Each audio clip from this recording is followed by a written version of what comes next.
नमस्कार, आप देख रहे हैं खबरी टीवी और मैं हूं आपके साथ सिमरन कहा।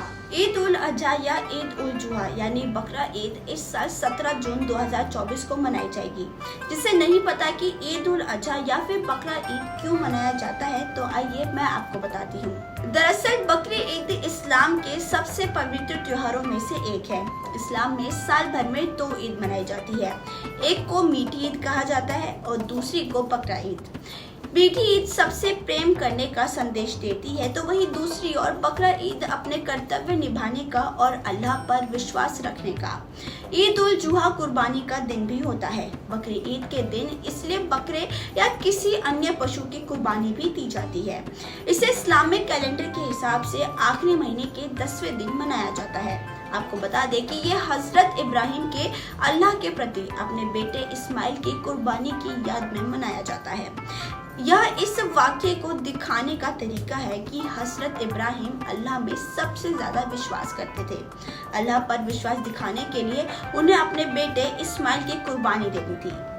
जैसे ही उन्होंने ऐसा करने के लिए अपनी तलवार उठाई, तभी अल्लाह के हुक्म से उनके बेटे की बजाय एक भेड़ जैसी ही एक प्रजाति वहां पर आ गई उनकी कुर्बानी करने के लिए। आज इसी के आधार पर जानवर की कुर्बानी दी जाती है। इसे 3 भागों में काटा जाता है। एक भाग गरीबों में दान कर दिया जाता है, दूसरा भाग दोस्तों और रिश्तेदारों को दे दिया जाता है और बचा हुआ तीसरा भाग परिवार खाता है। इब्राहिम से जो असल कुर्बानी मांगी गई थी वह थी उनकी खुद की, यानी कि खुद को भूल जाओ और अपने सुख आराम को भूलकर खुद को मानवता की सेवा में पूरी तरह लगा दो। तब उन्होंने अपने पुत्र इस्माइल और उनकी माँ हजरा को मक्का में बसाने का निर्णय लिया। मक्का उस समय रेगिस्तान के सिवा कुछ नहीं था। उन्हें मक्का में बसाकर वहां खुद मानव सेवा के लिए निकल गए। इस तरह एक रेगिस्तान में बसना उनकी और उनके पूरे परिवार की कुर्बानी थी। ईद उल अजहा के 2 संदेश है। पहला, परिवार के बड़े सदस्य को स्वार्थ के परे देखना चाहिए, खुद को मानव उत्थान के लिए लगाना चाहिए।